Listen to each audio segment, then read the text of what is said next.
Romanos 6. Que diremos então? Continuaremos pecando para que a graça aumente? De maneira nenhuma. Nós, os que morremos para o pecado, como podemos continuar vivendo nele? Ou vocês não sabem que todos nós, que fomos batizados em Cristo Jesus, fomos batizados em sua morte?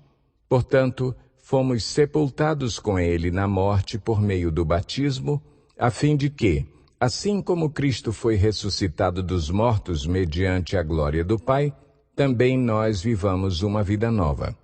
Se dessa forma fomos unidos a ele na semelhança da sua morte, certamente o seremos também na semelhança da sua ressurreição.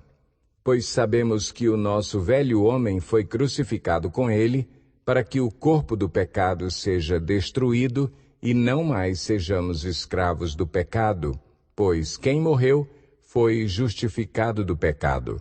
Ora, se morremos com Cristo, cremos que também com ele viveremos. Pois sabemos que, tendo sido ressuscitado dos mortos, Cristo não pode morrer outra vez. A morte não tem mais domínio sobre ele, porque morrendo, ele morreu para o pecado uma vez por todas, mas vivendo, vive para Deus. Da mesma forma, considerem-se mortos para o pecado, mas vivos para Deus em Cristo Jesus. Portanto, não permitam que o pecado continue dominando os seus corpos mortais, fazendo que vocês obedeçam aos seus desejos. Não ofereçam os membros do corpo de vocês ao pecado como instrumentos de injustiça.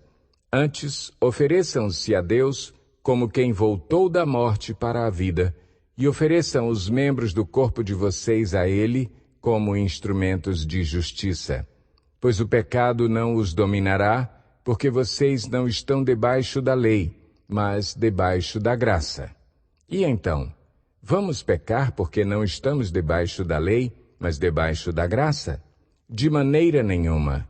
Não sabem que, quando vocês se oferecem a alguém para lhe obedecer como escravos, tornam-se escravos daquele a quem obedecem, escravos do pecado que leva à morte ou da obediência que leva à justiça?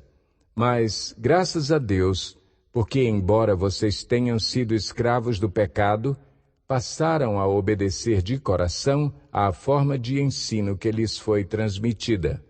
Vocês foram libertados do pecado e tornaram-se escravos da justiça. Falo isso em termos humanos por causa das suas limitações humanas.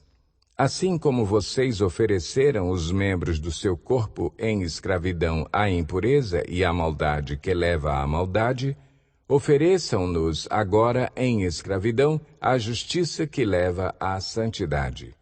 Quando vocês eram escravos do pecado, estavam livres da justiça. Que fruto colheram, então, das coisas das quais agora vocês se envergonham? O fim delas é a morte. Mas agora que vocês foram libertados do pecado e se tornaram escravos de Deus, o fruto que colhem leva à santidade e o seu fim é a vida eterna. Pois o salário do pecado é a morte, mas o dom gratuito de Deus é a vida eterna em Cristo Jesus, nosso Senhor.